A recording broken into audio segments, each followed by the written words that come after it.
한세 요한복음 53번째입니다. 자, 그러면은 이제 이게 벌써 1년이 넘었다는 이야기인데요. 한 주에 한 개씩 했으니까. 참 대단한 은혜입니다. 뭐, 듣는 사람도 많이 없지만, 그걸 위해서 하는 것이 아니라, 자신의 어떤 영적인 삶을 위해서. 어떻게 보면은 이제 성경의 모든 이야기도요, 개인적인 삶이 그냥 누구에게 보여주려고 했던 삶이 아니라 자기가 살아왔던 이야기가 사건이 돼서 샘플이 된 거예요. 자, 오늘 이제 20장인데요. 이제 빈 무덤보다 큰 음성 있는데, 여기 보면은 20장, 여기 20장인데요. 20장, 20장. 안식 후에 이제 예수님의 제자들이 달려가고 여러 사건들이 이제 막달라 마리아에게까지 이제 나타나는 이야기인데, 오늘 18장까지 막달라 마리아가 나타났다는 이 이야기를 우리 한석께서 어떻게 했는지 한번 읽어보겠습니다. 자, 성경은 범죄한 인생들에게 죽음을 선고했습니다. 그러나 하나님의 구원 언약은 그 죽음 위에 가죽 옷을 지어 입힘으로 하나님의 생명을 불어넣었습니다. 자, 이게 이제 우리 생명이 이제 가죽 옷으로 창세기 3장에 나오는 것으로 비유를 냈네요. 자, 이 구원 언약은 본질적 하나님의 창조 질서의 완전한 회복입니다. 그래서 예수님의 십자가와 부활은 창세 전 언약의 나타남이지, 인간이 실패했기 때문에 하나님께서 실패 대신으로 만든 것이 아닙니다. 글쎄요. 그래 이제 우리가 세상에 돌아가는 이제 이 모든 것도 우리가 하나님의 주권 안에 있다고 하니까요. 뭐 이 전쟁도 악인도 다 하나님 손 안에 있다고 우리는 믿죠. 세상은 세상의 죽음은 종착역이지만 언약 안에서의 죽음은 생명의 시작입니다. 그러므로 영생은 시간 안에서 영원히 사는 것이 아니라 하나님의 은혜로 예수 그리스도의 죽음을 통해서 하나님의 생명으로 살아가는 것입니다. 사실 영생이 이제 영원히 사는 것이 아니죠. 우리가 생명이 있다라는 건 뭡니까? 즐거움이 있고 기쁨이 있어야 생명이 유지가 되는 거예요. 우리가 주변에 이제 아픈 사람이 이제 몇 분이 있는데, 이런 사람들을 보면은 빨리 죽으려고 해요. 우리가 연세가 들은 저희 어머니도 이제 그런 생각을 하는데, 왜 그러냐니까 삶에 대한 기쁨이 없기 때문에 그렇습니다. 그래서 우리가 사실은 영원한 생명을 받더라도 기쁨이 없으면 그것은 지옥인 거예요. 영벌인 거죠. 그래서 우리가 영생이라는 거는 영원히 사는데, 그래서 사람이 이제 지옥에서 영원히 사느냐, 천국에서 영원히 사느냐, 사실 이 땅에서도 마찬가지죠. 즐거움과 기쁨으로 사느냐, 아니면 고통 속에서 사느냐, 이제 그거죠. 그렇다고 내가 고통에서 살기 때문에 죽음이 해결되냐? 그것도 아닙니다. 그래서 우리가 그걸 알고 오늘 이제 이 영생이라는 이야기를 우리 한석께서 다 설명해 주셨습니다.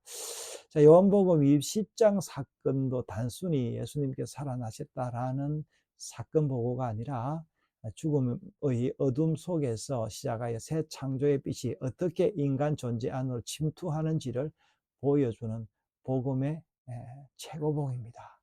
특별히 이번 본문은 빈 무덤보다 더 깊은 이야기를 하는데, 그것은 인간이 어떻게 부활하신 주를 인식하게 되었는가에 대한 이야기입니다. 본문은 안식 후 첫날, 아직 어두울 때라는 표현으로 시작하면서 시간은 기록하지 않습니다. 어두울 때는 단순히 새벽의 시간만이 아니라 아직 이해하지 못한 인간의 영적 상태를 상징하기 때문입니다. 시간이 없다는 걸 이렇게 이제 해석을 했네요. 이 어둠의 시간에 막달라 마리아는 빈 무덤으로 왔습니다. 그러나 그녀는 부활을 기대하지 않았기에 살아계신 주님이 아니라 죽은 주님의 흔적을 찾으러 왔습니다. 제대로 장례라도 지내주려고 왔다는 거죠. 돌이 옮겨진 것을 보고 본 그녀는 즉시 사람들이 주를 가져갔다고 생각했습니다. 인간은 빈무덤을 보아도 스스로 부활 신앙도 도달할 수 없는 것입니다. 눈은 보았지만 부활의 능력과 의미를 깨닫지 못했기 때문입니다.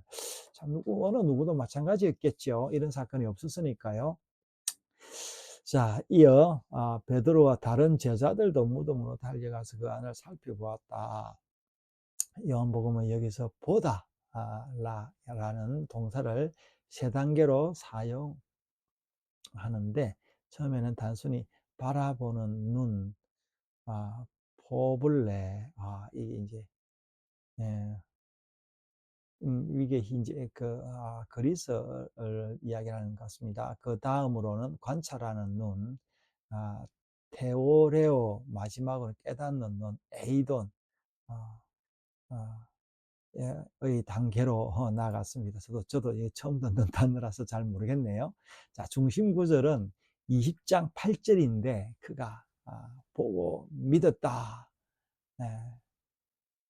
그러니까 이게 구약으로 이야기하자면요, 여호와 이레라는 말은 여호와께서 미리 보고 계셨다 이런 말인데 그와 관계 있는지는 모르겠습니다. 그러나 이어지는 구절, 그들은 성경에 그가 죽은 자 가운데서 살아 나야 하리라 하신 말씀을 아직 알지 못하더라라고 평가하는 것이 참 놀라운 일입니다. 즉 믿음조차 아직 완전한 이해는 아니라는 것입니다.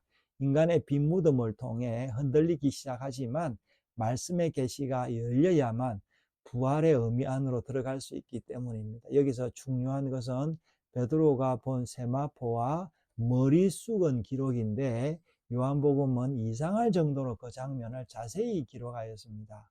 세마포는 놓여 있고 머리 숙은 딴 곳에 샀던 대로 놓여 있다는 정언인데, 이것은 단순히 현장 묘사가 아니라 예수님의 부활을 확정하는 현장으로 기록하고 있습니다.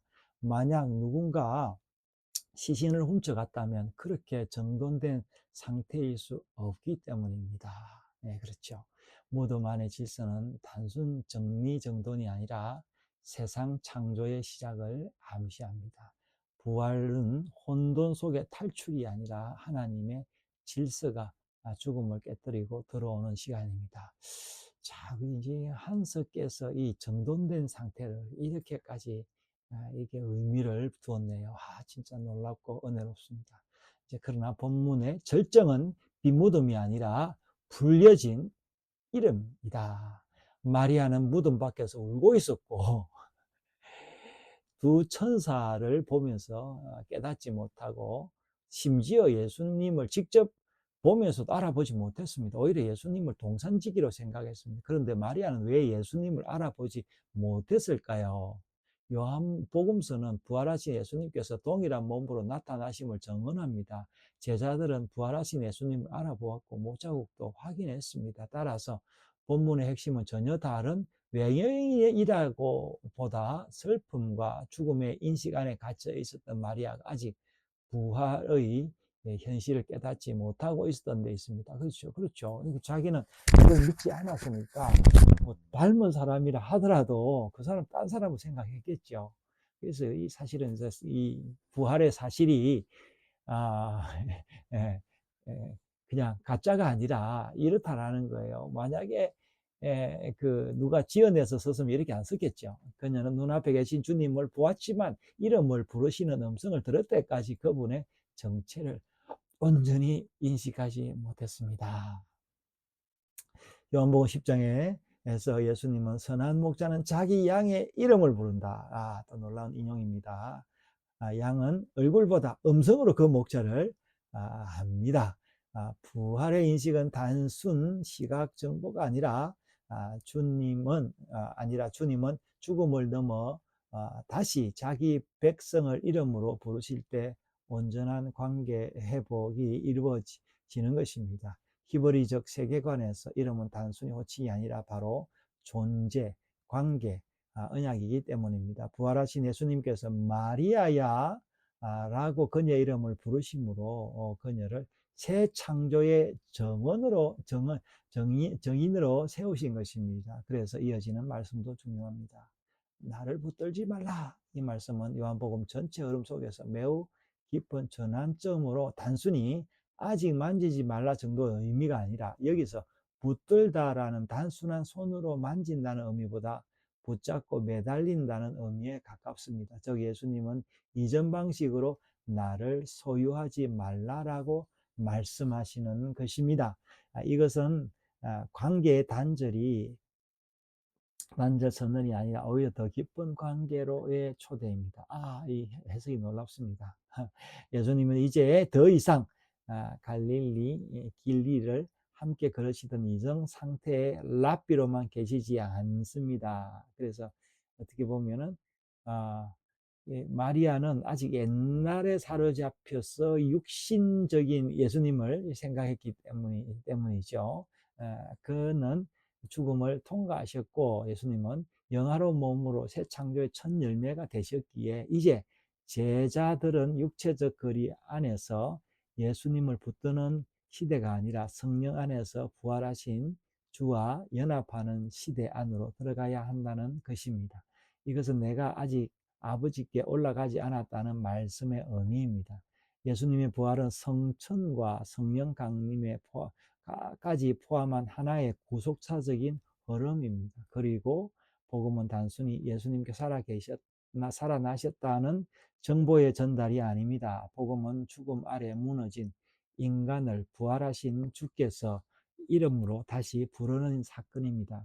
인간은 빈 무덤으로만은 완전히 변화되지 않습니다. 그렇죠? 빈 무덤으로.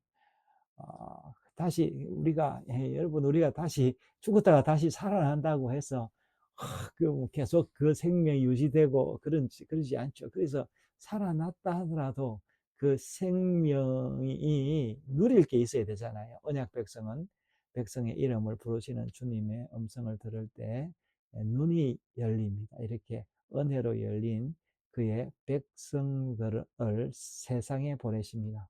성도는 단순히 빈 무덤의 정인이 아니라 죽음을 이기신 예수님의 자기 백성 이름을 부르심으로 죽음에서 살리시고 새 창조의 정인으로 보내시는 것입니다. 자, 이 참 놀라운 일인데요. 자, 이 예수님의 이 무덤을 이렇게 깊이 해서 하겠습니다. 이제 한 서너 번 남았을까요? 요한복음요. 자, 그동안 너무 감사하고 또 앞으로 또 감사하겠습니다.